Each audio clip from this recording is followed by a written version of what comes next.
Karena sesungguhnya yang mau diurus itu adalah penghuninya, penduduknya. Nah, tetapi kadang-kadang ini terabaikan. Kita lebih fokus pada fisik saja, melupakan manusianya. Tetapi kadang-kadang jangkauan kemampuan dan kewenangan kita terbatas. Yang sesungguhnya masih mau kita persembahkan, tapi kewenangannya dibatasi oleh jabatan, maka tidak mampu kita persembahkan. Disitulah malah kita yang akhirnya tahu bahwa pasti masyarakat kecewa ini. Kalau saya mungkin karena kami lahir dari birokrasi, kita tahu betul yang namanya hormat pada hierarki. Maka ini saya junjung tinggi, Pak.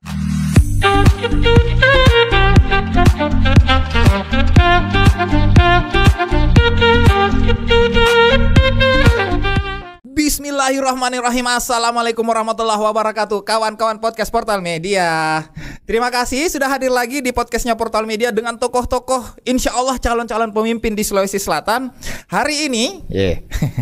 Hari ini saya bersama orang, beliau ini wajahnya membanjiri Makassar, namanya membanjiri Makassar. Gambarnya ada di mana-mana. Ada Bapak Abdul Rahman Bando. Assalamualaikum, Pak. Waalaikumsalam warahmatullahi wabarakatuh, Pak. Sehat-sehat, Pak. Alhamdulillah. Alhamdulillah. Sibuk Bapak ini, mukanya di mana-mana, Pak. Ya, memang karena kita ada niat untuk ikut kontestasi Makassar, jadi harus tebar wajah dulu. Betul. Yang mungkin belum kenal. Tapi kan sudah dikenal Bapak ini kontestasi. Mengingatkan kembali. Kontestasi yang kemarin berpasangan sama Api, Pak Di. Ya, tapi pasal saya kan puasa publikasi setelah selesai kontestasi itu. Beberapa 2020 betul. Sampai hari ini tidak muncul lagi di publik. Oke, ini pertanyaannya, setelah tidak beraktivitas, setelah bahasanya apa ya, setelah tidak terpilih nih Pak, 4 tahun berjalan ini, ngapain Pak? Tidak berpartai politik juga kan? Saya husuk dulu kembali ke ekonomi keluarga. Husuk ya, oke. Kalau orang itu ibadah kan dia bilang husuk. Husuk juga ekonomi keluarga. Berbisnis Pak. Kemudian tapi saya tetap ada di partai juga, di Partai Demokrat. Sudah ada KTA Pak? Artinya kan waktu kami maju sama Pak Api itu kita salah satu syaratnya. Demokrat. Karena saya diusung oleh Partai Demokrat, ketiga Perindo sama Berkarya waktu itu. Betul.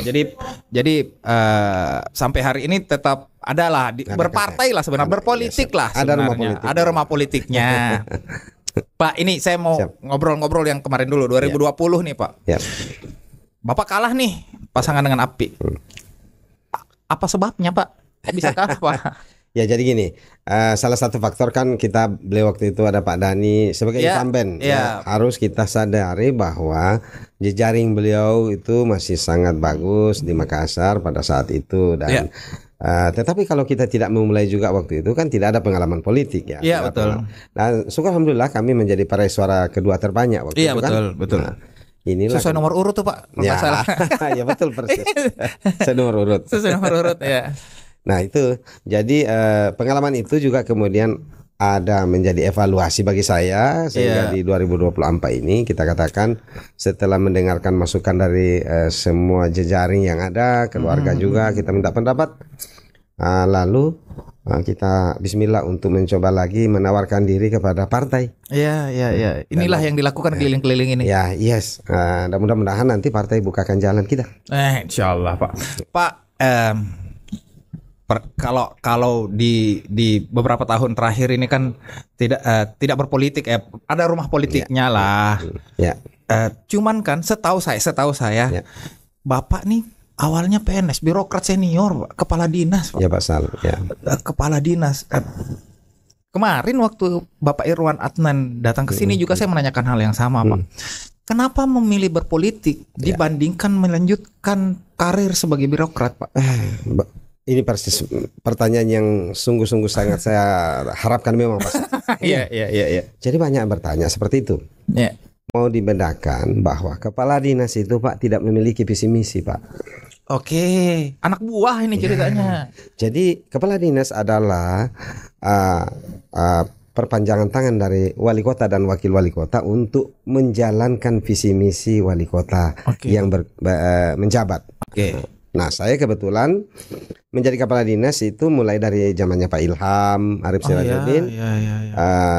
Saya kemudian masuk ke Pak Dhani, ya 5 tahun saya menjadi kepala dinas di zamannya Pak Iyas, juga kurang lebih 5 tahun di Pak Dhani. Panjang sekali. Saya pikir 10 tahun menjadi kepala SKPD itu cukuplah untuk menimba pengalaman tata kelola pemerintahan dan tata kelola keuangan. Kan sesungguhnya kalau jabatan publik itu seperti itu, 2 hal. Tata kelola pemerintahan, bagaimana manajemen pengelolaan pemerintahan kita pahami dengan baik, termasuk bagaimana meritokrasi para aparatur sipil negara yang kita bawahi, dan yang lebih penting adalah bagaimana mengelola keuangan negara. Karena mengelola keuangan negara dengan mengelola keuangan pribadi itu beda, atau swasta.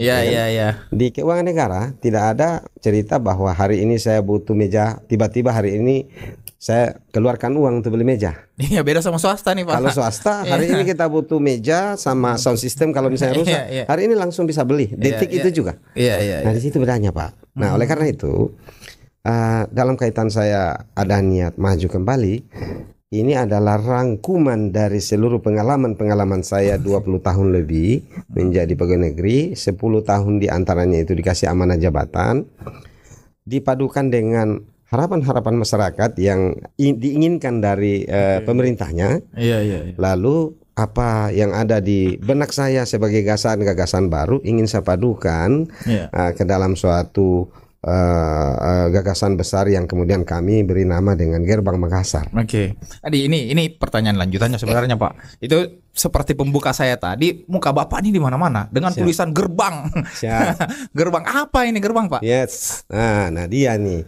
Banyak yang tanya saya, Pak Rahman, apa nih gerbang nih? Nah, sebetulnya secara harfiah itu adalah singkatan dari Gerakan Bersama Membangun Makassar. Itu ada tulisan merah di bawahnya. Iya, betul. Tapi di situ ada makna yang paling sebetulnya lebih mendalam, adalah ada sub temanya.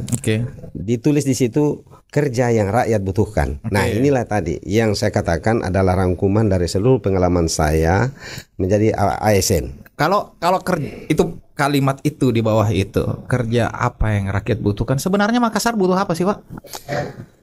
Kita lihat dulu apa sih problem yang banyak terjadi di masyarakat. Di Makassar ini katakanlah kita ada mungkin sampai dengan 7-8 problem-problem besar yang hari ini selalu menjadi perdebatan. Saya sebentar setelah ini saya curhat Pak. Yang antara lain misalnya soal kemacetan, betul, ya Pak. Kemudian soal sampah, kebersihan, kemudian soal pedagang kaki lima, kemudian soal tenaga kerjaan, lapangan kerja maksudnya ya. Yang lain adalah soal lingkungan. Jangan dikira bahwa kota kita ini baik-baik saja dalam hal soal lingkungan. Tidak baik-baik saja Pak. Di seluruh kota Pak, bukan cuma Makassar. Karena kita menjadi pusat aktivitas kegiatan dan termasuk industri. Nah, ini problematika soal lingkungan juga tidak bisa dipandang remeh. Nah, yang lain mengenai layanan pendidikan dan layanan kesehatan. Keahlian Bapak tuh pendidikan tuh. Ya, alhamdulillah saya pernah mengabdi di situ. Kemudian mengenai sebaran pemukiman penduduk. Pemukiman penduduk, yang di dalam bahasa teknis itu orang katakan pemukiman atau perumahan, ya kan? Nah, yang lain lagi Pak, kita mengenai bagaimana Makassar ini menjadi gerbang penghubung antara Indonesia Barat dengan Timur. Itu ada yang memaknai bahwa dikira gerbang itu hanya itu maknanya, padahal itu terlalu sempit kalau hanya sekedar itu. Positioning Makassar dari sisi geografis Pak ada di sentralnya Indonesia Pak. Di sentralnya Indonesia. Dekat ke utara di Pulau Kalimantan. Nah, kita agak ke selatan itu kan masih ada kita misalnya, dan sebelah timur kita ada Nusa Tenggara Timur, ada Flores dan seterusnya. Kita ini betul-betul memiliki positioning yang sangat strategis. Oleh karena itu kita bisa menjadi gerbang pangan, pusat distribusi logistik. Nah, ini Makassar itu bisa memainkan peran itu Pak. Kita juga sekarang ini bisa menjadi gerbang pendidikan. Gerbang pendidikan Pak? Iya Pak. Baru saya dengar ini gerbang pendidikan. Ini memang makanya kami tulis gerbang, terlalu luas maknanya Pak. Coba lihat di Makassar ini dengan puluhan perguruan tinggi besar. Betul. Yang jumlah mahasiswanya ratusan ribu ini kalau diakumulasi semua. Itu kalau kita masuk ke dalam ada saudara-saudara kita dari Papua, ada generasi baru kita dari Ambon, dari Maluku, dari Sulawesi Tenggara, dari Sulawesi Tengah, dari Sulawesi Utara, bahkan dari luar negeri masuk di sini. Jadi harus jadi gerbang ilmu, jadi gerbang pendidikan, Pak. Sekarang peran-peran apa yang harus kita persiapkan dalam rangka menyandang status gerbang ilmu itu, gerbang pendidikan, Pak. Ini kan penting. Nah, yang lain, kita di Makassar ini udah dibangun berbagai beberapa rumah sakit rujukan. Nah, itu harus kita menyiapkan, Pak, diri sebagai kota gerbang kesehatan. Sekarang gerbang pendidikan, gerbang kesehatan. Ya, itu coba lihat, kita memiliki rumah sakit regional. Itu datang dari berbagai provinsi loh, Pak. Itu rujukan di situ, Pak. Pak, sekarang kalau pasiennya itu no problem, Pak. Dia memiliki tempat tidur untuk tempat dirawat, punya perawat yang jaga dia, tapi keluarga yang datang antarin dia. Dan itu banyak biasanya. Pak, nah, itu, Pak, ngobrol soal gerbang pendidikan itu tadi, Pak. Bapak tuh nyinggung persoalan perguruan tinggi. Tapi kan kewenangan pemerintah kota nggak nyampe ke situ, Pak. Begini, kita tidak masuk dalam teknis pelaksanaan layanan pendidikan tinggi. Tapi ini mahasiswa yang datang, dia akan menjadi pemukimnya Makassar. Disitulah urusan pemerintah, Pak. Jadi bukan urusan teknis pelaksanaan layanan pendidikan tingginya yang mau dicampuri. Tapi bagaimana kita mengurusi mahasiswanya yang kebetulan mukim di kota kita selama kurang lebih 4 tahun. Apalagi kalau dia lanjut sampai S2, pendidikan S3, magister dan doktoral, itu bisa saja dia di Makassar ini sampai 10 tahun, Pak. Dan bahkan ada peluangnya untuk tidak lagi balik ke kampung halamannya, tapi malah tinggal menjadi penduduk tetapnya Makassar. Nah, ini harus dipikir, Pak, dari sekarang. Pak, dari tadi nih ngobrol-ngobrolnya kita, tadi tuh kalau saya bisa menyimpulkan bahwa Bapak nih salah satu diferensiasi Bapak dengan calon lain, betapa Bapak berpengalaman di bidang birokrasi. Pertanyaan saya, menurut Bapak memangnya seorang birokratkah yang dibutuhkan Makassar? Tidak mesti, Pak. Tidak mesti. Tetapi setidaknya birokrat itu telah melayani atau menjalani hidup dan kehidupan pengabdiannya, memahami problematika sosial, ekonomi, lingkungan, transportasi. Dia tahu di dalam situasi pengelolaan pemerintahan dan kira-kira bagaimana solusinya. Nah, kebetulan saya sangat bersyukur bahwa Allah mentakdirkan saya mengabdi di beberapa SKPD, dari mulai mengurusi orang yang belum lahir di BKKBN, karena saya di BKKBN, Pak. Orang belum lahir sudah diurus, Pak. Iya, Pak, karena kami mengurusi bagaimana bina keluarga remaja. Ini kan belum menikah orangnya, dan bagaimana kita mencegah orang usia menikah dini, pernikahan dini. Tetapi kemudian dia setelah itu akhirnya menikah, kami urusi lagi namanya pasangan usia subur. Pasangan usia subur ini bagaimana mereka mengatur kelahiran. Kalau dulu membatasi, sekarang lebih demokratis. Bagaimana mengatur kelahiran? Boleh lebih dari 2, tapi diatur. Diatur, Pak, jaraknya, pendidikannya diatur dan seterusnya. Lalu ketika dia lahir, bagaimana kita mengurusi keluarga balita. Sampai tua nanti diurusi lagi namanya bina keluarga lansia. Itu saya 8 tahun mengabdi di situ dari bawah, Pak, dari penyuluh keluarga berencana di Makassar ini. Keliling dari lorong ke lorong menyuluh ke ibu-ibu pasangan usia subur. Dari pintu ke pintu. Siap.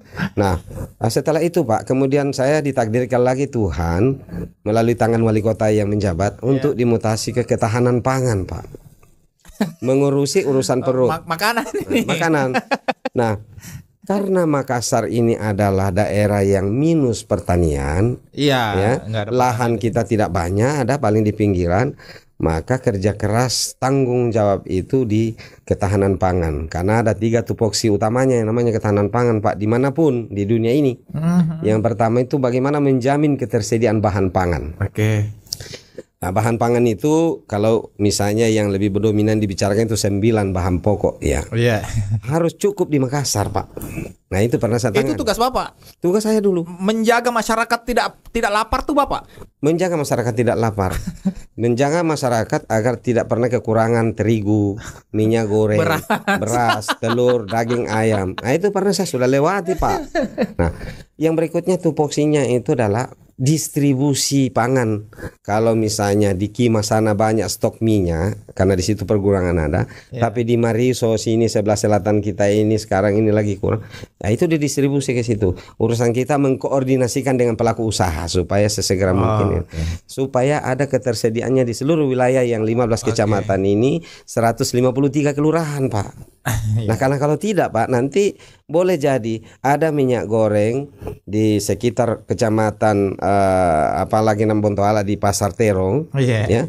Tetapi ternyata tidak ada di Manggala. Nah, ini kan harus dipantau, Pak. 24 jam itu harus dipantau untuk distribusi pangannya. Pak, saya perhatikan tadi ngobrolnya kita ini, Pak. Kita teknis sekali. Bapak tahu sampai pada. Sebetulnya itulah mengapa saya katakan perlu birokrat dikasih kesempatan memanage Makassar, Pak. Karena betul-betul kita pelajari.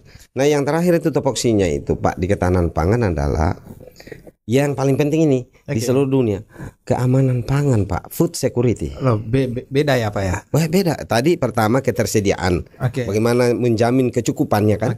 Yang kedua bagaimana distribusinya, pemerataan ketersediaannya di semua kecamatan. Nah, yang ketiga ini keamanan pangan. Walaupun banyak bahan pangan tersedia, tapi kemudian itu tidak sehat, percuma, Pak, karena akan merusak generasi kita, baik itu generasi tua maupun generasi muda. Ini penting, Pak. Nah, oleh karena itu waktu saya Kepala Dinas Ketahanan Pangan, saya dengan seluruh jajaran yang ada di dinas itu kami rutin melakukan pemeriksaan bahan-bahan pangan, terutama bahan pangan jajanan anak-anak sekolah, Pak. Termasuk bahan-bahan pangan yang dijual di pinggir-pinggir jalan. Apa yang terjadi? Kami pernah menemukan, misalnya, mohon maaf ya, untuk pangan buah-buahan, itu banyak yang kemudian pakai pengawet. Ada di antara keamanannya pangan ini maksudnya. Iya. Pantas tidaknya dia dikonsumsi begitu maksudnya, Pak ya. Food security. Jadi bukan dibilang apakah ada serangan apa bukan. Aman dikonsumsi maksudnya. Kami pernah periksa misalnya pangan jajanan anak sekolah atau PJS orang istilahkan di istilah ketahanan pangan itu, ternyata ada di antara pelaku ekonomi mikro kita yang mungkin karena modalnya kecil tidak memiliki sarana penyimpanan yang memadai, maka dia pakaikan boraks atau pengawet yang bukan pengawet makanan. Betul. Ini bahaya, Pak. Makanya sekarang ini banyak sekali kita temukan ya, coba kalau kita ke rumah sakit melakukan pengamatan, sudah ada anak-anak SMP yang kemudian mengalami penyakit gagal ginjal. Iya, ada Pak. Ada Pak. Kolesterol. Iya. ada Pak. Makanan tidak sehat.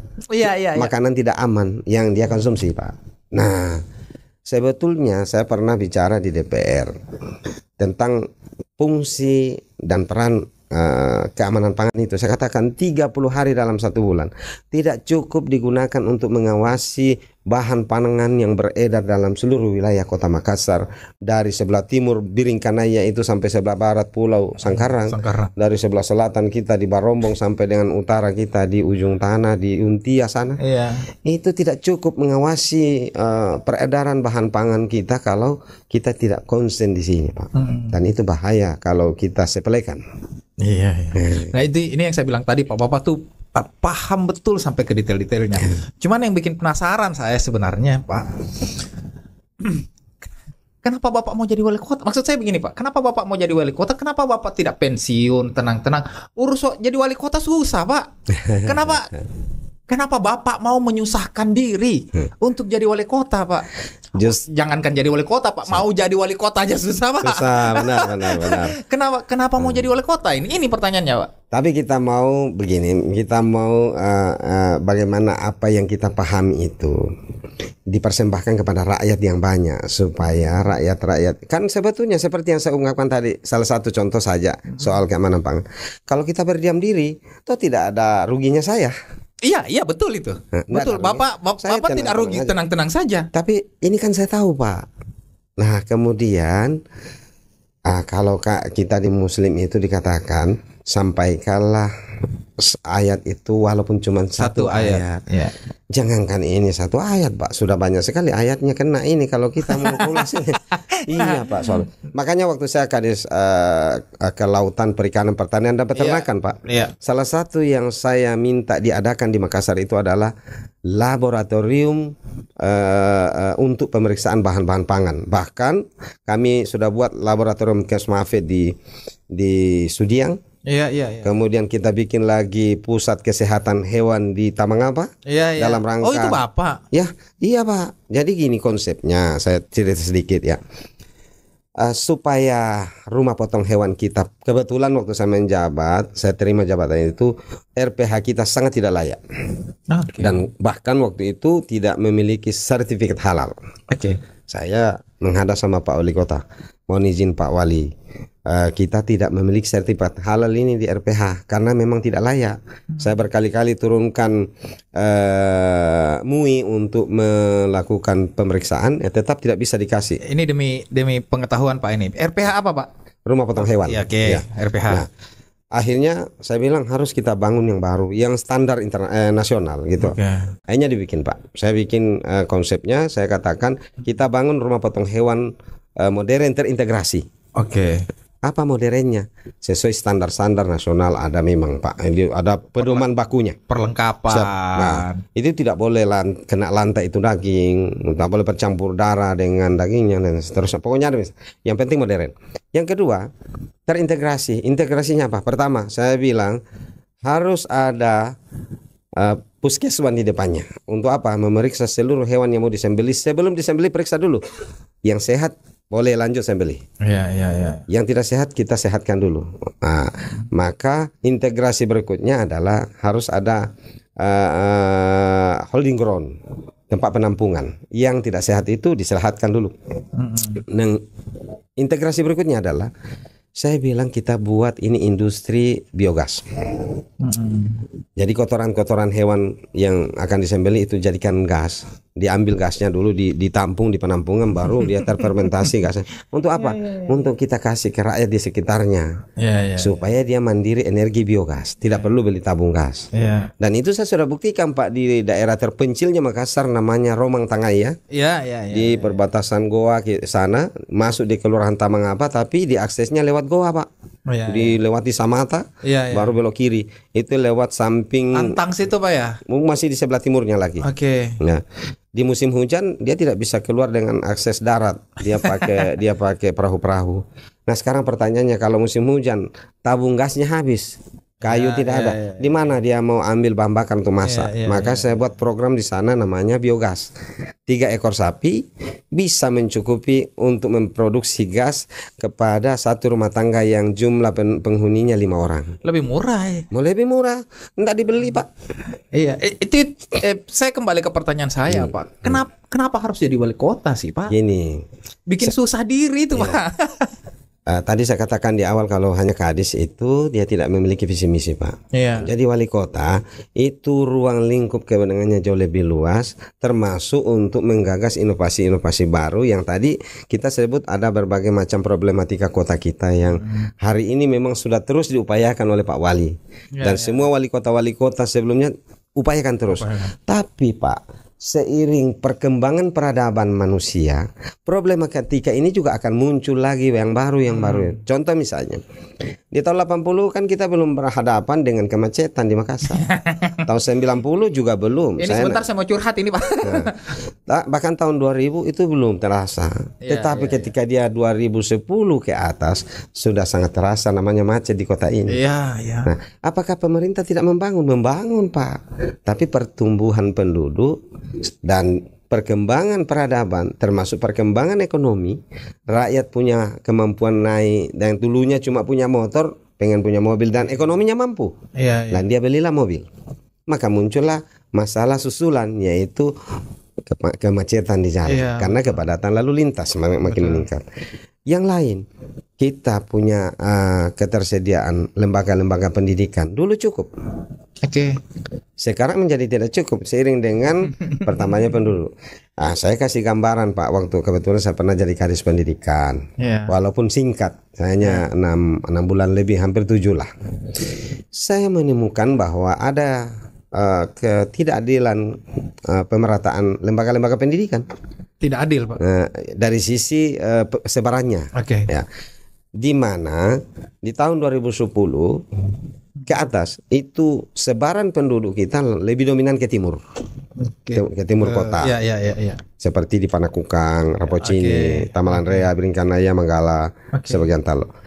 Tidak disusul dengan pembangunan lembaga-lembaga pendidikan yang baru di situ, terutama untuk pendidikan dasar, menengah dan menengah pertama dan menengah atas.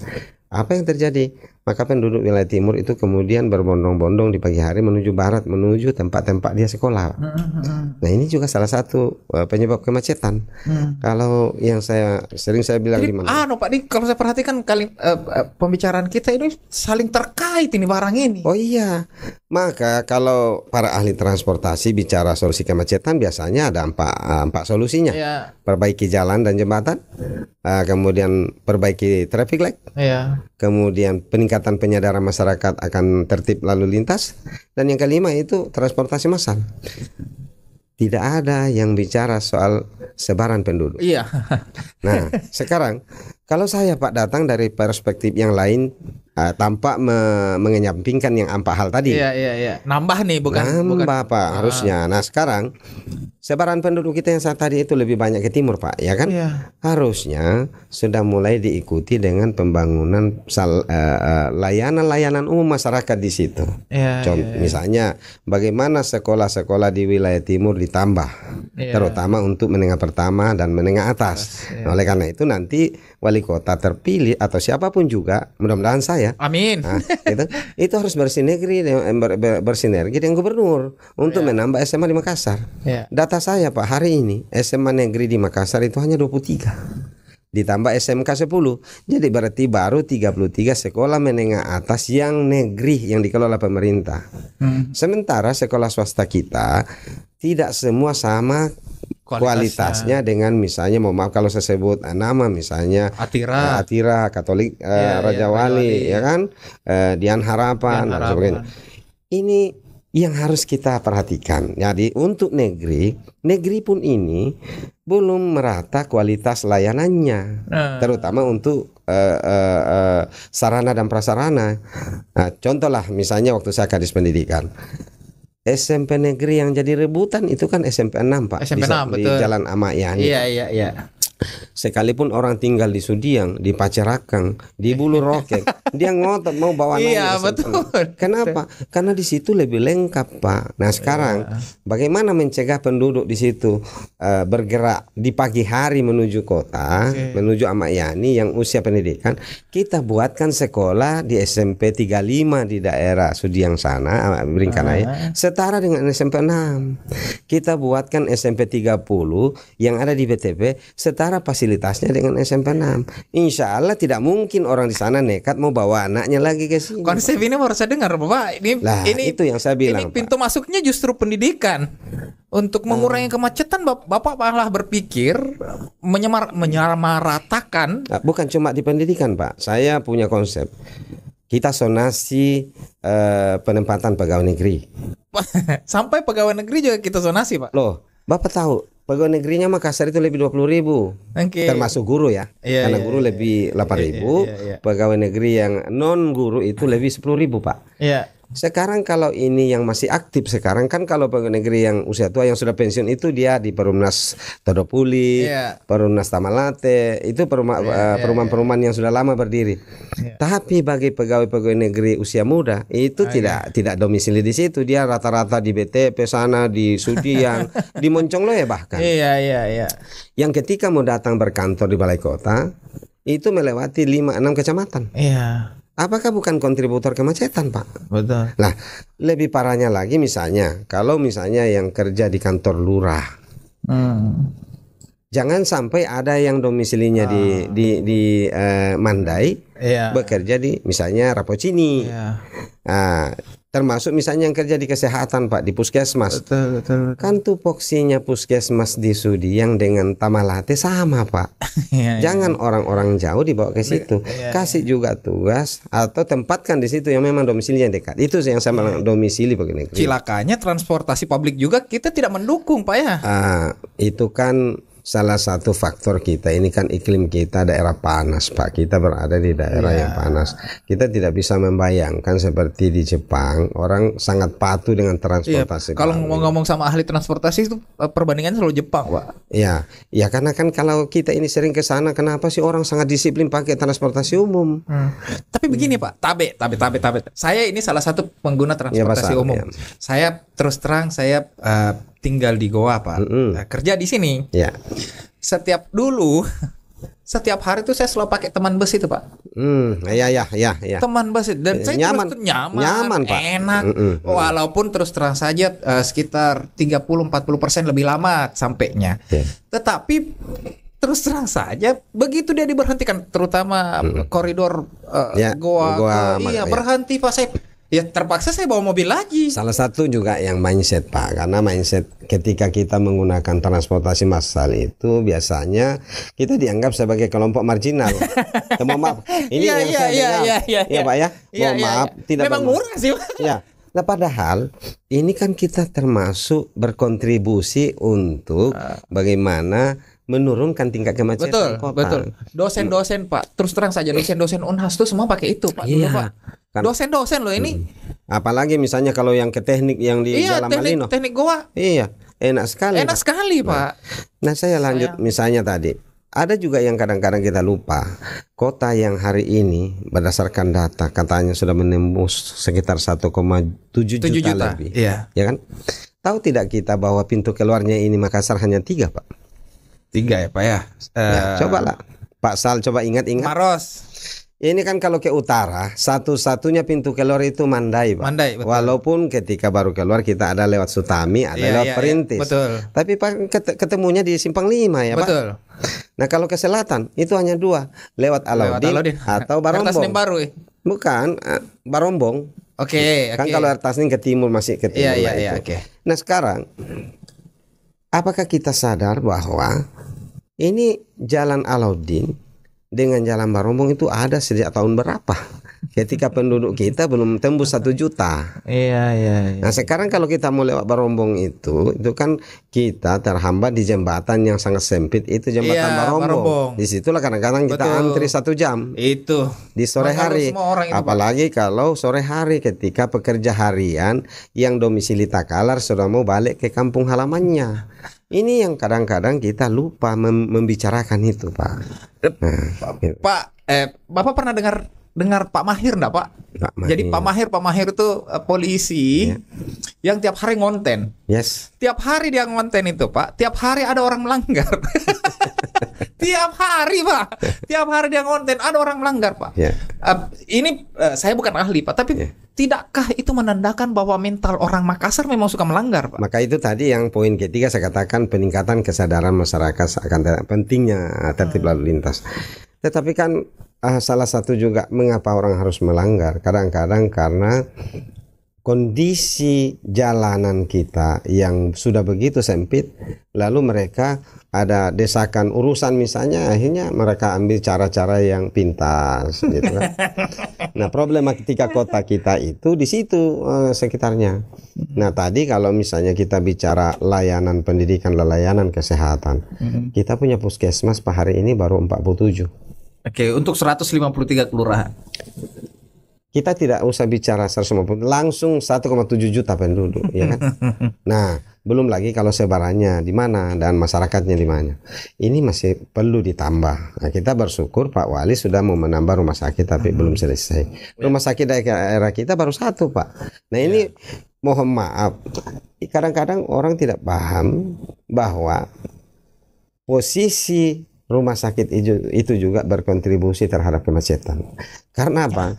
Iya Pak, ketika ada keluarganya di situ dirawat, pasien tidak bikin macet, keluarganya yang bikin macet.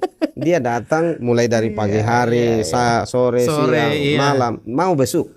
Kita kan nilai-nilai sosial kita ini Bugis Makassar luar biasa tingginya. Iya, iya, iya. Sekalipun sudah sepupu 11 kali, tetap dia mau besuk itu keluarganya kalau sakit, Pak. Nah, inilah yang menyebabkan kemacetan. Nah, apa solusinya? Harus ada penyebaran pembangunan rumah sakit ke semua wilayah kita. Kan kalau rumah sakit kita sekarang ini selain rumah sakit regional itu dominannya bagian barat, Pak. Terutama rumah sakit swasta. Banyak-banyak bagian barat kota. Nah, sementara penduduknya di timur. Ini kan selalu yang saya katakan.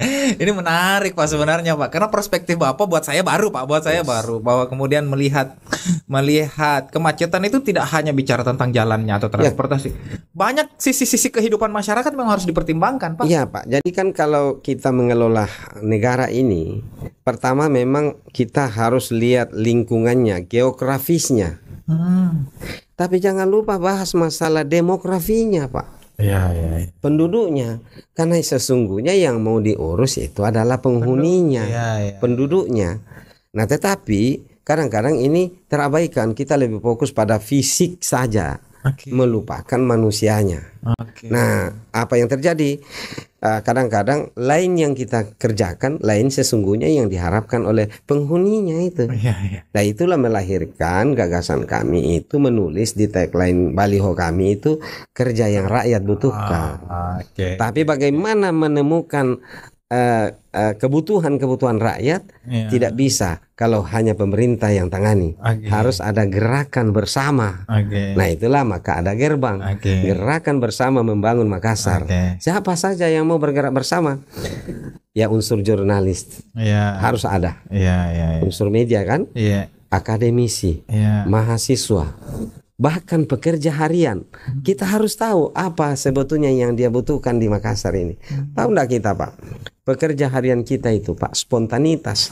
Ada enggak yang pernah dilatih? Enggak ada. Terutama misalnya buruh bangunan, mama. Itu langsung saja karena dia tidak ada pekerjaan, maka dia ikut dulu menjadi kuli bangunan. Setelah 5-6 tahun jadi kuli bangunan, naik menjadi asisten. Lama-lama jadi tukang. Mandor. Tukang. Sudah selesai tukang jadi mandor. Dan lihatlah kita ketika misalnya betonisasi jalan, itu bengkok kiri kanan pinggirnya apa segala macam, itu karena tidak terlatih, Pak. Skillnya tidak cukup. Oke, keterampilannya ada, tetapi dia tidak terstruktur, Pak. Tidak melalui pendidikan formal. Coba pergi ke negara-negara lain, kita lihat ketika membangun jalan di mistar, Pak. Suatu ketika saya kunjungi anak saya sekolah di Jepang. Saya ada perbaikan jalan, saya mampir memang, Pak. Saya minta mobilnya di anu dulu, saya lihat, saya datang amati, Pak. Dipakaikan belebas panjang itu, Pak, untuk mengukur elevasi antara trotoar di luar dengan badan jalan yang sudah ada, Pak. Mana ada seperti itu di kita, Pak. Main campur aja, main tumpah aja. Ya. Ini karena tidak dilatih, Pak. Tidak ada standar. Pak, mau ngobrol-ngobrol soal politik praktis lagi nih. Tadi itu kita bicara betapa Bapak punya visinya, bahkan teknis-teknisnya Bapak tadi ngobrol banyak. Belum kita bicara soal apa kebutuhan saudara-saudara kita yang di pulau, di pesisir. Belum itu kita ngomong itu. Saya pernah urus itu, Pak. Siap. Kita ngomong ke politik praktisnya sekarang. Bapak teh sekarang adalah kader Demokrat, betul, Pak? Ya, benar. Ini pertanyaan saya, Pak. Kalau Demokrat tidak mengusung Bapak? Ya, memang politik itu dinamis, Pak. Dinamis sekali.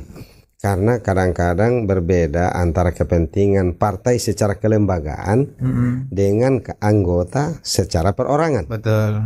Ya, kita misalnya mau maju, ternyata komunikasi partai misalnya berkata lain, ya itu lain soal. Dan ikhlaskah Bapak menerima itu? Tentu kita harapannya linear antara harapan kita dengan harapan rumah politik kita. Tetapi realita politik tidak jarang juga kita temukan bahwa ada kader suatu partai justru maju pada partai yang lain. Tapi insya Allah saya yakin dan optimis saya tetap bisa maju lewat Partai Demokrat berkoalisi dengan partai-partai lain. Oke, Pak, sudah. Ini pertanyaan saya berikutnya ini, Pak.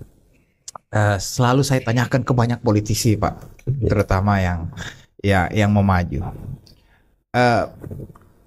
Beberapa waktu lalu kita sudah lewat pileg, Pak. Konon katanya, pileg ini adalah pileg terbrutal pernah ada. Banyak kita dengar. Banyak saya dengar. Ada yang mengaku, ada yang tidak mengaku. Di on cam banyak yang mengaku, yang tidak mengaku. Begitu off cam mengaku semua, Pak. Setujukah Bapak? Itu dulu pertanyaan pertamanya. Tentu kalau berdasarkan penjelasan baik secara formal lewat media maupun diskusi-diskusi lepas kita, mereka mengaku seperti itu. Ya kita pasti mengakui bahwa mungkin seperti itulah nyatanya. Ini pertanyaannya kalau begitu. Apakah Bapak tidak takut? Yes. Pileg itu refleksi pilkada yang kemudian uang menjadi faktor yang paling penting, kesannya paling penting. Oke. Pertama, pileg itu orang lomba lari. Siapa yang duluan sampai mencapai itulah yang masuk finish. Pilkada ini orang berhadap-hadapan dan adu gagasan. Kemudian dia tidak banyak.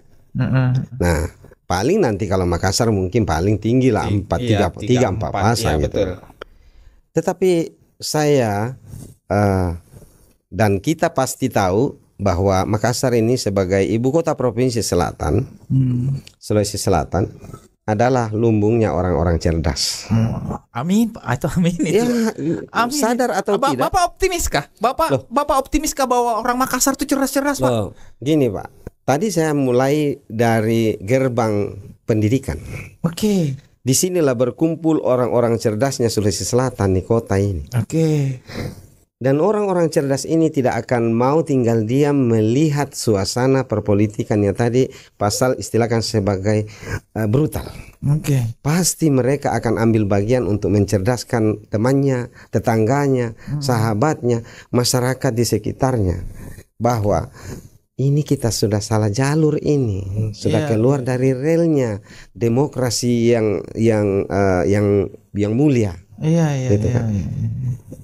Makassar memiliki stok orang cerdas yang saya kira luar biasa banyaknya. Bapak masih optimis ya, Pak ya? Sangat optimis. Tetapi tidak ada urusan pergerakan politik yang tidak membutuhkan kos. Itu kalau itu saya ngerti, Pak. Tapi dan itu saya harus siap. Itu isi tasnya ini, Pak. Konon katanya. Kan terus terang saja, Pak. Sekarang tuh kalau orang ditanya, saya mau maju, yang ditanya pertama tuh bukan kapasitasnya lah, Pak. Siap duitnya siap enggak? Nah, yang pengalaman saya mengurus politik. Karena kebetulan saya juga walaupun dulu ASN juga sering mengurus keluarga yang ikut berkontestasi. Yang saya pahami bahwa tidak pernah cukup itu yang namanya kos politik. Kalau kita siapkan 20, dia 20 habis. Kita siapkan 30 habis. Mahal. Tetapi yang mau dilakukan adalah bagaimana kita memanage biaya-biaya yang ada seefisien mungkin sehingga dia bisa tepat waktu, tepat jumlah, dan tepat sasaran. Dan itu Bapak sudah punya konsepnya nih. Dengan pengalaman yang lalu ya tentu kita sudah pahami. Bicara tentang pengalaman nih, Pak. Bapak 20 tahun jadi ASN. Beberapa puluh tahun terakhir itu punya jabatan yang sekir paling tinggi lah di bawah tinggal Sekda Mami di atas TNI, Pak. Pernah enggak Bapak kecewa terhadap masyarakat? Sama sekali saya tidak pernah kecewa ke masyarakat. Tidak pernah kecewa. Yang ada mungkin masyarakat masih biasa kecewa kepada kami. Benar, Pak. Begini, sesungguhnya kan kalau kita ini abdi negara, abdi masyarakat, kan kita harus siap mental untuk mempersembahkan yang terbaik kepada rakyat. Betul. Tetapi kadang-kadang jangkauan kemampuan dan kewenangan kita terbatas. Yang sesungguhnya masih mau kita persembahkan tapi kewenangannya dibatasi oleh jabatan, maka tidak mampu kita persembahkan. Disitulah malah kita yang akhirnya tahu bahwa pasti masyarakat kecewa ini. Dan itu kenapa harus jadi wali kota, Pak? Iya, karena ruang lingkup kewenangan ini yang kita mau perluas, Pak. Contoh ya, saya mau cerita sedikit tentang kita ini ada pulau. Ada 11 pulau kita, kurang lebih 10 yang berpenghuni, Pak. Paham nggak kita apa kebutuhan saudara-saudara kita di situ? Di sana susah air bersih, listrik juga hanya ada pada siang hari, kemudian telekomunikasi sangat terbatas. Tidak ada jaringan di sana. Sekarang syukur sudah ada beberapa pulau yang ada BTS-nya. Nah, padahal kalau kita bicara soal pemerataan layanan pendidikan dan kualitas layanan pendidikan, termasuk layanan kesehatan kan harusnya setara orang pulau dengan orang darat. Betul. Sekarang kita suruh anak-anak kita di darat ini belajar 24 jam pun bisa, Pak, mengakses informasi. Karena di sini ada jaringan internet. Di sana pulau malam saja baru menyala lampunya. Betul. Itu pun kalau menyala pakai genset. Nah, bagaimana mau mengakses internet di siang hari? Iya. Kan tidak ada, Pak.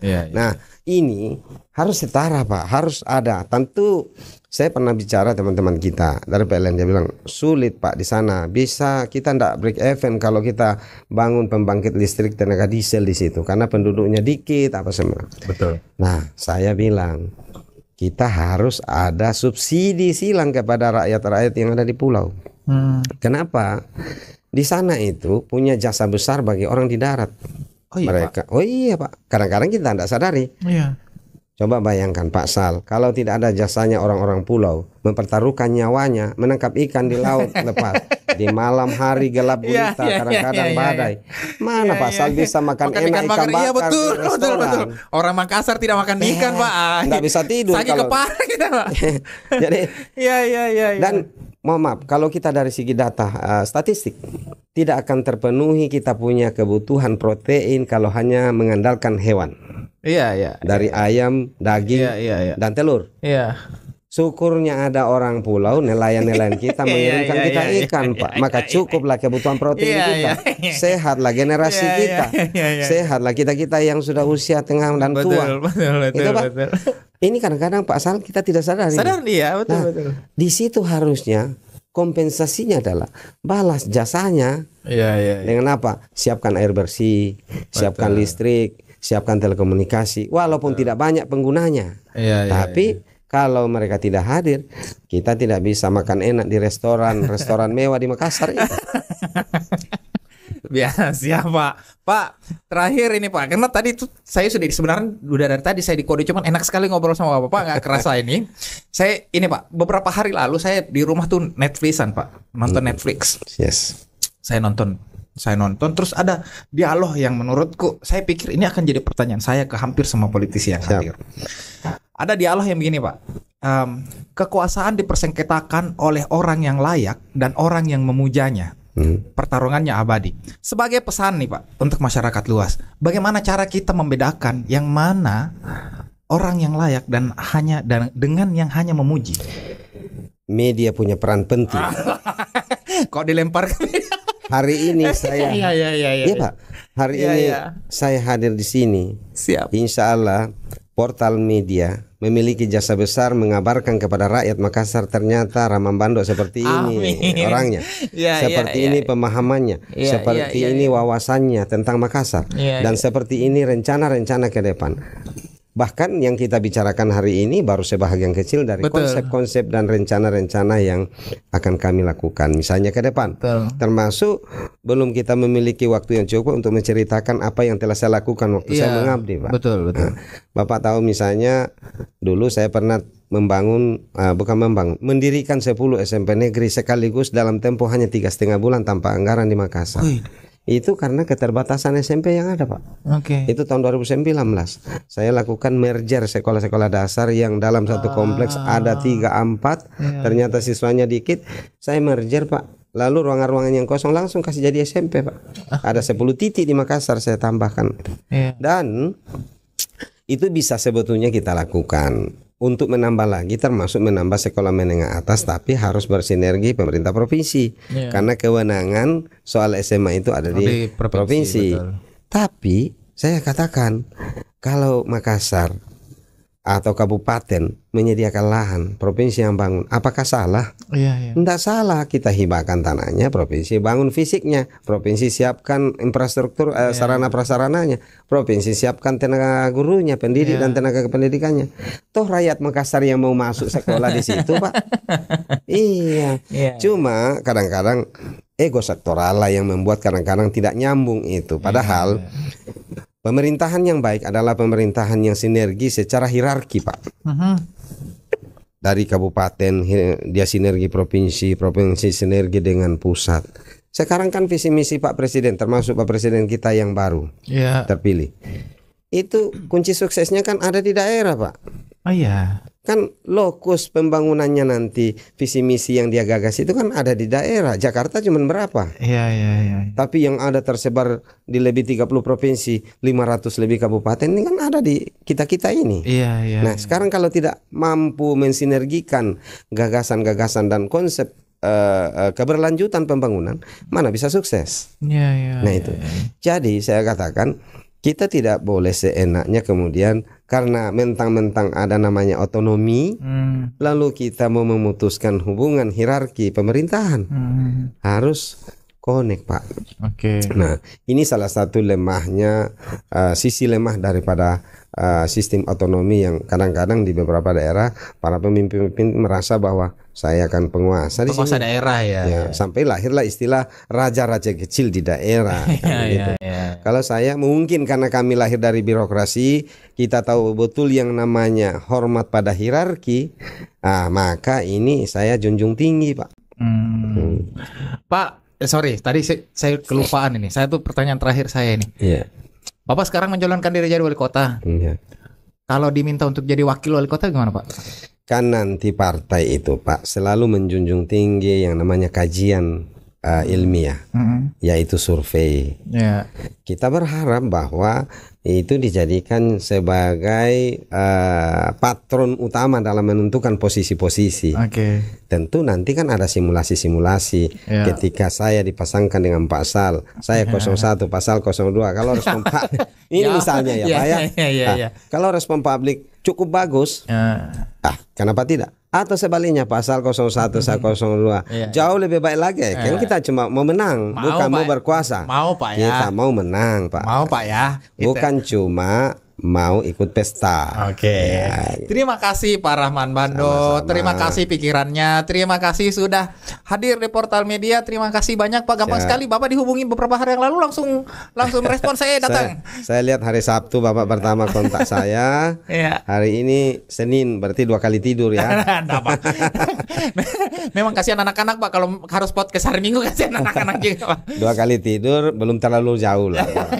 Terima kasih banyak Pak Rahman Bando. Jangan malas-malas kalau misalnya jadi calon terus jadi wali kota terus diundang lagi sama Portal Media. Wah, sebetulnya saya ini yang harus berterima kasih sama Portal Media. Karena inilah momentum untuk saya mengabarkan kepada banyak orang. Kalau saya keliling satu hari paling saya bisa temui 20-30 orang. Gara-gara Portal Media bisa langsung 100.000 orang dengar. Gitu kan. Amin. Terima kasih Pak Rahman. Terima kasih. Billahi taufiq wal hidayah. Assalamualaikum warahmatullahi wabarakatuh. Waalaikumsalam warahmatullahi wabarakatuh.